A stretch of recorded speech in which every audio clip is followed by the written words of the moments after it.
ತ್ರಿವೇಣಿಯವರ ಕಾದಂಬರಿಗಳು ಪೂರ್ವ ನಿರ್ಧರಿತ ಕಥಾವಿನ್ಯಾಸವನ್ನು ಪಡೆದಿರುತ್ತವೆ. ಅಂದರೆ ಅವರ ಕಥೆಗಳಿಗೆ ನಿರ್ದಿಷ್ಟ ಸಾಮಾಜಿಕ ಹಿನ್ನೆಲೆ ಇದೆ ಎಂಬುದನ್ನು ಗಮನಿಸಬೇಕು.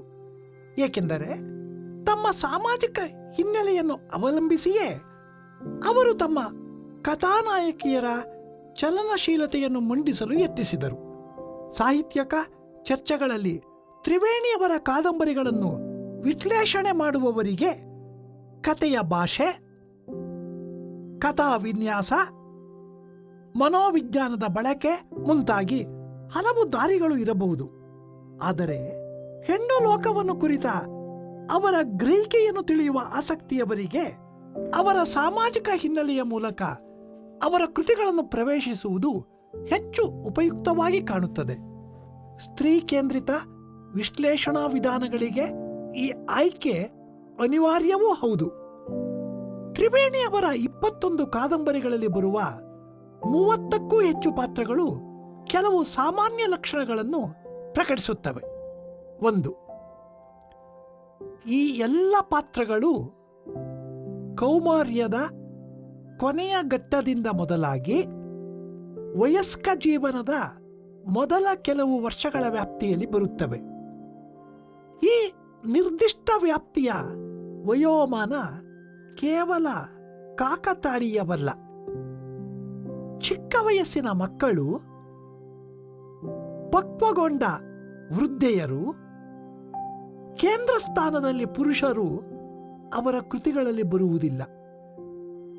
ಕಾಶಿ ಯಾತ್ರೆಯ ಪಾತಮ್ಮ, ಹಣ್ಣೆಲೆ ಚಿಗುರಿದಾಗ ಕೃತಿಯ ಅನಂತರಾಯ, ಹೀಗೆ ಒಂದೆರಡು ವಿನಾಯಿತಿಗಳು ಇರಬಹುದು ಅಷ್ಟೆ.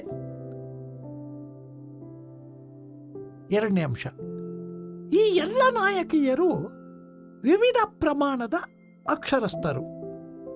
ಒಂದೆರಡು ತರಗತಿಗಳಷ್ಟನ್ನೇ ಓದಿದವರಿಂದ ಹಿಡಿದು ವೈದ್ಯಕೀಯ ಶಿಕ್ಷಣವನ್ನು ಮುಗಿಸಿದವರವರೆಗೆ ಇವರ ಶಿಕ್ಷಣ ವ್ಯಾಪ್ತಿ ಇದೆ. ಸಾಂಪ್ರದಾಯಿಕ ಅರ್ಥದ ಕುಟುಂಬ ನಿರ್ವಹಣೆಯ ಶಿಕ್ಷಣದ ಬದಲಾಗಿ ಅವರು ಈ ಆಧುನಿಕ ಅರ್ಥದ ಔಪಚಾರಿಕ ಶಿಕ್ಷಣವನ್ನು ಪಡೆದಿದ್ದಾರೆ. ಕೇವಲ ಕುಟುಂಬ ನಿರ್ವಹಣೆಯ ಶಿಕ್ಷಣವನ್ನು ಪಡೆದ ಪಾತ್ರಗಳು ಕ್ವಚಿತ್ತಾಗಿ ಇವೆಯಷ್ಟೇ. ಆದರೆ ಪ್ರಧಾನವಾಗಿ ಮನೆಯಿಂದಾಚೆಗೆ ಹೋಗಿ ಔಪಚಾರಿಕ ಶಿಕ್ಷಣವನ್ನು ಪಡೆದವರೇ ಇದ್ದಾರೆ. 3ನೇ ಅಂಶ, ಕಾದಂಬರಿಯಲ್ಲಿ ದೊರೆಯುವ ಆಂತರಿಕ ವಿವರಗಳನ್ನು ನೋಡಿದಾಗ ಈ ಎಲ್ಲ ನಾಯಕಿಯರು ಬ್ರಾಹ್ಮಣ ಕುಟುಂಬಗಳಿಗೆ ಸೇರಿರುವುದು ಗೊತ್ತಾಗುತ್ತದೆ. ಈ ಮಾತಿಗೆ ಒಂದೇ ಮುಖ್ಯ ವಿನಾಯಿತಿ ಹಣ್ಣೆಲೆ ಚಿಗುರಿದಾಗ ಕೃತಿಯ ಜಯಂತಿ.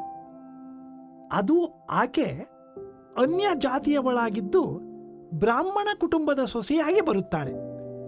ಇಂತಹ ಮದುವೆಗಳು ಸಾಂಪ್ರದಾಯಿಕ ಕುಟುಂಬಗಳಲ್ಲಿ ಉಂಟು ಮಾಡುವ ತಳಮಳಗಳನ್ನು ಚಿತ್ರಿಸಲು ಮಾತ್ರವೇ ಈ ಪಾತ್ರವನ್ನು ಕಲ್ಪಿಸಿಕೊಳ್ಳಲಾಗಿದೆ. ಈ ಮಾತನ್ನು ಕೇವಲ ಒಂದು ವಿವರಣೆಯಾಗಿ ಮಾತ್ರವೇ ಹೇಳುತ್ತಿಲ್ಲ. ಮೇಲೆ ಹೇಳಿದ 2 ಕಾರಣಗಳಿಗೂ ಈ ಜಾತಿಯ ಹಿನ್ನೆಲೆಗೂ ಇರುವ ಸಂಬಂಧ ಮುಖ್ಯವಾಗಿದೆ ಮತ್ತು ತ್ರಿವೇಣಿಯವರು ಕೃತಿ ರಚನೆ ಮಾಡಿದ ಕಾಲದ ಹಿನ್ನೆಲೆಯಲ್ಲಿ ಇಂದು ಇದು ಮುಖ್ಯ ಅಂಶವಾಗಿ ತೋರುತ್ತದೆ. ಮೇಲಿನ ಈ 3 ಲಕ್ಷಣಗಳು ಒಟ್ಟಾಗಿ ತ್ರಿವೇಣಿಯವರ ನಾಯಕಿಯರ ಸಾಮಾಜಿಕತೆಯ ಸ್ವರೂಪವನ್ನು ನಿರ್ಧರಿಸುತ್ತವೆ. ವಯಸ್ಸು, ಶಿಕ್ಷಣ, ಜಾತಿ, ಈ 3 ಸಂಗತಿಗಳು ಬಹುಪಾಲು ನಾಯಕಿಯರನ್ನು ಒಂಟಿಯನ್ನಾಗಿ ಪರಿವರ್ತಿಸಿವೆ. ಈ ಒಂಟಿತನದ ವಿವರಣೆ ಅತ್ಯವಶ್ಯ.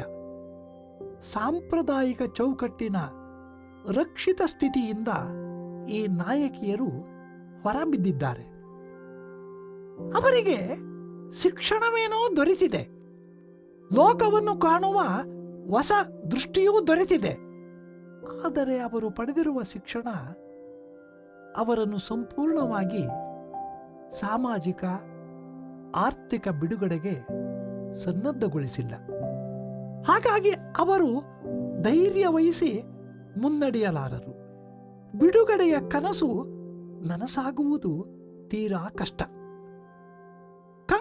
ಮತ್ತು ಮುಕ್ತಿ ಕಾದಂಬರಿಗಳಲ್ಲಿ ಬಿಡುಗಡೆಗೆ ಪ್ರಯತ್ನಿಸಿದ ಹೆಂಗಸರ ಚಿತ್ರಣವಿದೆ. ಹೆಂಗಸರು ಶಿಕ್ಷಿತರಾದರೂ ಅವರ ತಜ್ಞತೆಯು ಸೇವಾ ಕ್ಷೇತ್ರಗಳಲ್ಲಿ ಹೆಚ್ಚು ಉಪಯುಕ್ತವೆನಿಸುತ್ತದೆ ಎಂಬ ಒಂದು ಚಿಂತನೆ ತ್ರಿವೇಣಿಯವರ ಕಾದಂಬರಿಗಳಲ್ಲಿ ಸುಳಿದು ಹೋಗುತ್ತದೆ. ಅವರ ಅಪಸ್ವರ ಮತ್ತು ಅಪಜಯ ಕಾದಂಬರಿಗಳ ನಾಯಕಿ ಮೀರಾ ವೈದ್ಯಳಾಗಲು ಓದುತ್ತಾಳೆ.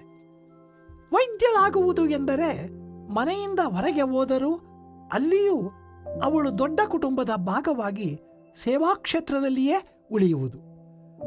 ಈ ವಿವರಣೆಗಳನ್ನು ಕೊಟ್ಟ ಉದ್ದೇಶ ಇಷ್ಟೇ: ಕೌಟುಂಬಿಕ ಶಿಕ್ಷಣದ ಬದಲಿಗೆ ಸಾಮಾಜಿಕ ಶಿಕ್ಷಣವನ್ನು ಪಡೆದ ಕ್ಷಣಕ್ಕೆ ಹೆಣ್ಣಿನ ಸಾಮಾಜಿಕ ಪಾತ್ರದ ಮಾದರಿಯಲ್ಲಿ ಅಂತಹ ಬದಲಾವಣೆಯೇನೂ ಬರಲಿಲ್ಲ. ಬದಲಿಗೆ ಅದು ಹೆಣ್ಣನ್ನು ಹೊಸ ಜವಾಬ್ದಾರಿಗೆ ತಳ್ಳಿದೆ. ಆ ಜವಾಬ್ದಾರಿ ಎಂದರೆ ಈಗ ಹೆಂಗಸರು ತಮ್ಮ ಆಯ್ಕೆಗಳನ್ನು ತಾವೇ ಮಾಡಿಕೊಳ್ಳುತ್ತಾರೆ ಮತ್ತು ತಮ್ಮ ಈ ಆಯ್ಕೆಗಳಿಗೆ ತಾವೇ ಜವಾಬ್ದಾರರೂ ಆಗುತ್ತಾರೆ. ಆಯ್ಕೆಯ ಅವಕಾಶಗಳು ಸ್ವಾತಂತ್ರ್ಯ ತಂದುಕೊಡುತ್ತವೆ ನಿಜ, ಆದರೆ ಈ ಸ್ವಾತಂತ್ರ್ಯ ಬೆಲೆಯನ್ನು ಕೇಳುತ್ತದೆ. ಆಯ್ಕೆಯ ಪರಿಣಾಮಗಳ ಹೊರೆಯನ್ನು ಅವರೊಬ್ಬರೇ ಏಕಾಕಿಯಾಗಿ ಹೊರಬೇಕು ಎಂಬ ಕಟ್ಟುಪಾಡನ್ನೂ ಕೂಡ ಅದು ವಿಧಿಸುತ್ತದೆ. ಈ ಆಯ್ಕೆಯ ಸ್ವಾತಂತ್ರ್ಯವು ತರುವ ಒಂಟಿತನ ಎಂಬ ಬಂಧನವು ಕೆಲವೊಮ್ಮೆ ಖಿನ್ನತೆಯನ್ನೂ ಅನಾಥತೆಯನ್ನೂ ಉಂಟು ಮಾಡಬಹುದು. ಸ್ವಾತಂತ್ರ್ಯವನ್ನು ಬಯಸುವ ಹೆಂಗಸರು ಎದುರಿಸುವ ಈ ಅಸ್ತಿತ್ವವಾದಿ ಇಕ್ಕಟ್ಟುಗಳು ತ್ರಿವೇಣಿಯವರ ನಾಯಕಿಯರನ್ನು ಬಾಧಿಸಿದಂತೆಯೇ ಇಲ್ಲ. ಏಕೆಂದರೆ ಅವರು ಈ ಬಗೆಯಲ್ಲಿ ತಮ್ಮ ಒಂಟಿತನವನ್ನು ವ್ಯಾಖ್ಯಾನಿಸಿಕೊಳ್ಳಲೇ ಇಲ್ಲ. ಓದಿದ ಈ ಹೆಣ್ಣು ಮಕ್ಕಳು ತಮ್ಮ ಆಯ್ಕೆಗಳನ್ನು ತಾವೇ ಮಾಡಿಕೊಳ್ಳುತ್ತಾರೆ, ಅಥವಾ ಅಂಥ ಆಯ್ಕೆಗಳನ್ನು ಮಾಡಿಕೊಳ್ಳಬೇಕಾದ ಇಕ್ಕಟ್ಟುಗಳು ಅವರಿಗೆ ಒದಗಿ ಬರುತ್ತವೆ. ಈ ಇಕ್ಕಟ್ಟುಗಳನ್ನು ತ್ರಿವೇಣಿಯವರು ಶೋಧಿಸಲು ಹೋಗಲಿಲ್ಲ. ಕೀಲುಗೊಂಬೆಯ ಸೀತೆ ಒಂದೇ ಸಮನೆ ಮಕ್ಕಳನ್ನು ಹೆರುತ್ತಾ ಕೊನೆಗೊಮ್ಮೆ ಸಾವಿನಲ್ಲಿ ಬಿಡುಗಡೆ ಕಾಣುತ್ತಾಳೆ. ಈ ಪಾತ್ರ ಆಯ್ಕೆಯ ಸಾಮರ್ಥ್ಯವೇ ಶೂನ್ಯಗೊಂಡ ಒಂದು ತುದಿ. ಕಂಕಣದ ಕಸ್ತೂರಿ ತಾನು ಒಲಿದ ವ್ಯಕ್ತಿಯನ್ನು ಮದುವೆಯಾಗುವುದು ಸಾಧ್ಯವೇ ಆಗದಿದ್ದಾಗ ಪ್ರಾಣ ಕಳೆದುಕೊಳ್ಳುತ್ತಾಳೆ. ಇದು ಆಯ್ಕೆ ಮಾಡಿದರೂ ಗೆಲ್ಲಲಾಗದೆ ಸಾವಿಗೆ ಶರಣಾದ ಇನ್ನೊಂದು ತುದಿ. ಇಬ್ಬರೂ ಸಾವಿನಲ್ಲಿ ಬಿಡುಗಡೆ ಪಡೆದವರು. ಸೀತೆ ಆಯ್ಕೆಯ ಅಸಾಧ್ಯತೆಯನ್ನು ಅನುಭವಿಸುತ್ತಾ ನಡೆದರೆ, ಕಸ್ತೂರಿ ಆಯ್ಕೆಯ ಅಗಮ್ಯತೆಯನ್ನು ಕಂಡುಕೊಂಡಳು. ಈ ಎರಡೂ ತುದಿಗಳ ನಡುವೆ ತ್ರಿವೇಣಿಯವರ ನಾಯಕಿಯರ ಜೀವನ ಚಕ್ರಗಳು ಸುತ್ತುತ್ತವೆ. ತ್ರಿವೇಣಿಯವರ ಈ ನಾಯಕಿಯರು ಆಯ್ಕೆಯ ಜವಾಬ್ದಾರಿ ಮತ್ತು ಅವಕಾಶಗಳನ್ನು ಪಡೆದಿರುವುದು ಒಂದು ಸಾಮಾಜಿಕ ಸಂಗತಿ ಅಷ್ಟೇ. ಅದು ವೈಯಕ್ತಿಕ ಸಾಧನೆಯ ಪರಿಧಿಗೆ ಬರುವುದಿಲ್ಲ. ಬ್ರಾಹ್ಮಣ ಕುಟುಂಬದ ಶಿಕ್ಷಿತ ಹೆಣ್ಣು ಮಕ್ಕಳು ಎದುರಿಸಬೇಕಾಗಿದ್ದ ಸಮಸ್ಯೆಗಳು ಈ ನಾಯಕಿಯರಲ್ಲಿ ಕಂಡುಬರುತ್ತವೆ. ಅಥವಾ ಅಂತಹ ಪರಿಸ್ಥಿತಿಯನ್ನು ಎದುರಿಸಿದ ಹೆಣ್ಣು ಮಕ್ಕಳನ್ನು ತ್ರಿವೇಣಿಯವರು ತಮ್ಮ ನಾಯಕಿಯರನ್ನಾಗಿ ಮಾಡಿಕೊಂಡಿದ್ದಾರೆ ಮತ್ತು ಆ ಮೂಲಕ ತಮ್ಮ ಪರಿಸರದ ಒಂದು ಸಾಮಾಜಿಕ ಪಲ್ಲಟವನ್ನು ಮಂಡಿಸಲು ಯತ್ನಿಸಿದ್ದಾರೆ. ಒಂಟಿತನದ ಪರಿಣಾಮವಾಗಿ ಆಯ್ಕೆಗಳನ್ನು ಮಾಡಿಕೊಳ್ಳಬೇಕಾದ ಪಾತ್ರಗಳು ಆಯ್ಕೆ ಮಾಡುವ ಸಾಮರ್ಥ್ಯವನ್ನು ಹೊಂದಿರಬೇಕು ಮತ್ತು ಆಯ್ಕೆಯ ಹೊಣೆಗಾರಿಕೆಯನ್ನು ಹೊರಲು ಸಿದ್ಧರಾಗಬೇಕು. ಆಯ್ಕೆಯ ಸಾಮರ್ಥ್ಯವಿದ್ದು ಸಾಮರ್ಥ್ಯದ ಕೊರತೆ ಇರುವುದು ಮತ್ತು ಆಯ್ಕೆಯ ಹೊಣೆಗಾರಿಕೆಯನ್ನು ಎದುರಿಸುವ ಚೈತನ್ಯ ಇಲ್ಲದಿರುವುದು ಬೇರೊಂದು ರೀತಿಯ ಕಥಾಲೋಕವನ್ನು ನಿರ್ಮಿಸಲು ಕಾರಣವಾಗಬಹುದು. ಆದರೆ ತ್ರಿವೇಣಿಯವರು ಹಿಡಿದ ಮಾರ್ಗವೇ ಬೇರೆ. ಒಂಟಿತನದ ಹೊಸ್ತಲದಲ್ಲಿ ನಿಂತ ಹೆಂಗಸರಿಗೆ ಇರುವ ಆಯ್ಕೆಯ ಸಾಧ್ಯತೆ ಮತ್ತು ಅಂತಹ ಆಯ್ಕೆಯ ಪರಿಣಾಮಗಳನ್ನು ಪರೀಕ್ಷಿಸುವ ಪ್ರಯೋಗಶೀಲ ವಿಧಾನವನ್ನು ಅವರು ಅನುಸರಿಸುತ್ತಾರೆ. ಹಾಗಾಗಿ ಅವರ ಬೇರೆ ಬೇರೆ ಕಾದಂಬರಿಗಳ ಎಲ್ಲ ನಾಯಕಿಯರು ಒಂದೇ ಹೆಣ್ಣಿನ ವಿವಿಧ ಸಾಧ್ಯತೆಗಳಂತೆ ಕಾಣುತ್ತಾರೆ. ತ್ರಿವೇಣಿಯವರು ತಮ್ಮ ನಾಯಕಿಯರ ಬಿಡುಗಡೆಯ ಸಾಧ್ಯತೆಗಳನ್ನು ಕಲ್ಪಿಸಿಕೊಂಡವರಲ್ಲ. ಅವರ ಜೀವಿತಗಳು ಎಂಥ ಅಂತ್ಯಗಳನ್ನು ಕಾಣಬಹುದು ಎಂಬ ಬಗ್ಗೆ ಖಚಿತವಾದ ತಿಳುವಳಿಕೆ ಇದೆ.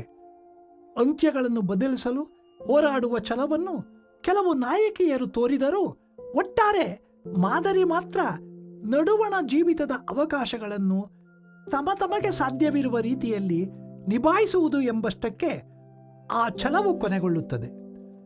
ಈ ಕಾದಂಬರಿಗಳ ನಾಯಕಿಯರು ಜೀವನ ಸಂಘರ್ಷಗಳಿಗೆ ತೊಡಗುವುದೇ ಅವರ ವಿವಾಹದಿಂದ. ಇದು ಬಹುಮಟ್ಟಿಗೆ ಎಲ್ಲ ಕಾದಂಬರಿಗಳಲ್ಲೂ ಕಂಡುಬರುವ ಸಾಮಾನ್ಯ ಅಂಶವಾಗಿದೆ.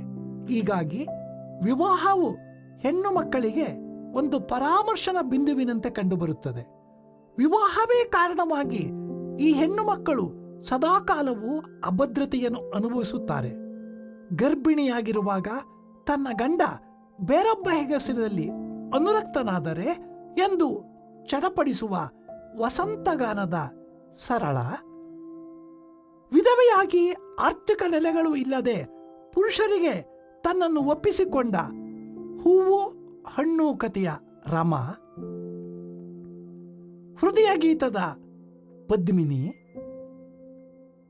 ಅವಳ ಮನೆಯ ಸರೋಜಿನಿ, ಕಾಶಿ ಯಾತ್ರೆಯ ಮಂಗಳ ಎಲ್ಲರೂ ಅಭದ್ರತೆಯ ಕಲ್ಪನೆಗೆ ಹೆದರಿ ಸದಾ ಸುರಕ್ಷಿತ ನೆಲೆಗಳಿಗಾಗಿ ಶೋಧಿಸುತ್ತಿರುವವರು. ಅಪಸ್ವರ ಅಪಜಯ ಸರಣಿ ಕಾದಂಬರಿಯ ಮೀರಾ ತಾನು ಇಷ್ಟಪಟ್ಟವನನ್ನು ಮದುವೆಯೇನೋ ಆದಳು. ಆದರೆ ವೈದ್ಯಳಾಗಬೇಕು ಎಂಬ ತನ್ನ ಮೂಲ ಹಂಬಲವನ್ನು ಹತ್ತಿಕ್ಕುವ ಸಂದರ್ಭದ ಎದುರು ನಿಲ್ಲಬೇಕಾಯಿತು. ಹಂಬಲವನ್ನು ಹತ್ತಿಕ್ಕಲು ಆಗದು ಎನಿಸಿದಾಗ ಅವಳು ಇಕ್ಕಟ್ಟುಗಳಲ್ಲಿ ಸಿಲುಕಿದಳು. ಈಗ ತನ್ನ ಹಂಬಲ ಮತ್ತು ವಿವಾಹ ಇವೆರಡರ ನಡುವೆ ಆಯ್ಕೆ ಮಾಡಬೇಕಾದ ಪರಿಸ್ಥಿತಿ. ಮತ್ತೆ ಅವಳು ಒಂದು ಬಗೆಯ ಅಭದ್ರತೆಯನ್ನು ತಾನಾಗಿ ಮೈಮೇಲೆ ಎಳೆದುಕೊಳ್ಳಬೇಕಾದ ಸಂದರ್ಭದ ಎದುರು ನಿಲ್ಲುತ್ತಾಳೆ. ತ್ರಿವೇಣಿಯವರ ಎಲ್ಲ ನಾಯಕಿಯರು ಅಭದ್ರತೆಯನ್ನು ಅನುಭವಿಸುವವರೇ. ತಮ್ಮ ಆಯ್ಕೆ ಮಾಡಿಕೊಳ್ಳುವ ಅಥವಾ ಆಯ್ಕೆ ಮಾಡಿಕೊಳ್ಳಲೇಬೇಕಾದ ಅನಿವಾರ್ಯತೆಯನ್ನು ಎದುರಿಸುವ ಇಕ್ಕಟ್ಟುಗಳಲ್ಲಿ ಸಿಲುಕುವವರು. ಕೆಲವರು ತಮ್ಮ ಆಯ್ಕೆಯಿಂದಾಗಿಯೇ ಅಭದ್ರರಾಗುತ್ತಾರೆ, ಮತ್ತೆ ಕೆಲವರು ಅಭದ್ರರಾಗುವ ಭಯದಿಂದಲೇ ಆಯ್ಕೆ ಮಾಡಿಕೊಳ್ಳುತ್ತಾರೆ. ಒಂಟಿತನ ಮತ್ತು ಅಭದ್ರತೆಗಳ ಈ ಸಂಬಂಧ ವಿನ್ಯಾಸವನ್ನು ತ್ರಿವೇಣಿಯವರ ಕಾದಂಬರಿಗಳು ನಮ್ಮೆದುರು ಇಡುತ್ತವೆ. ತಮ್ಮ ಆಯ್ಕೆಯನ್ನು ಮಂಡಿಸುವ ಈ ನಾಯಕಿಯರು ಪರಿವರ್ತನಶೀಲ ಸಮಾಜದ ಕೊಂಡಿಗಳು ಎನಿಸಬಹುದಿತ್ತು ಮತ್ತು ಕಾರ್ಯಕಾರಣ ಸಂಬಂಧಗಳಿಂದ ಸಮಾಜದ ಚಲನಶೀಲತೆಗೆ ಕಾರಣರೂ ಆಗಬಹುದಿತ್ತು. ಈ ನಾಯಕಿಯರಲ್ಲಿ ಹೊಸ ಸಮಾಜದ ವಿಮೋಚಿತ ಹೆಣ್ಣಿನ ಸಾಧ್ಯತೆಗಳನ್ನು ಕಾಣುವುದೂ ಸಾಧ್ಯವಿತ್ತು. ಆದರೆ ತ್ರಿವೇಣಿಯವರು ಈ ಸಂಗತಿಗಳ ಬಗ್ಗೆ ಆಸಕ್ತಿಯನ್ನು ತೋರಲಿಲ್ಲ. ಅವರಿಗೆ ನಾಯಕಿಯರ ವರ್ತಮಾನವಷ್ಟೇ ಮುಖ್ಯ ಕಾಳಜಿ ಎನಿಸಿದ್ದು.